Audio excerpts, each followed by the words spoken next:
Odisha police निज official website रे विभिन्न पदवी नियुक्ति पाई एक विज्ञप्ति जारी करिछि।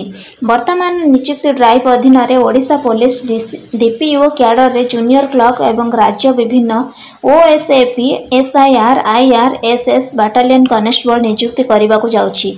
एही नियुक्ति ड्राइव माध्यम रे Odisha police ministerial staff selection board माध्यम रे डीपीओ कैडर 117 जूनियर क्लर्क एवं स्टेट सिलेक्शन बोर्ड माध्यम रे ओडिशा पुलिस 1360 सिपाही कनेस्टेबल पदवी पूरण हेबो।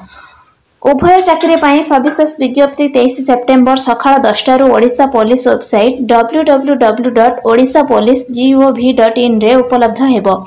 इच्छुक प्रार्थी माने सरकारी वेबसाइट विजिट करी शिक्षागत योग्यता चयन प्रक्रिया वर्ग ज्ञानी पदवी परीक्षा सिलेबस एवं अन्यान्य समस्त विवरणी पाई परिबे। आग्रही तथा योग्य प्रार्थी माने ऑनलाइन आवेदन करि परिबे कारण कोनोसी मैनुअल आवेदन ग्रहणीय हेबो नाही। ऑनलाइन आवेदन पत्र दाखल करिवार शेष तारीख एपर्यंत घोषणा करा जाय नाही। एही समय रे आग्रही प्रार्थी मानको सर्वशेष अपडेट पाई नियमित वेबसाइट विजिट करिबाकू परामर्श दिया जायछि।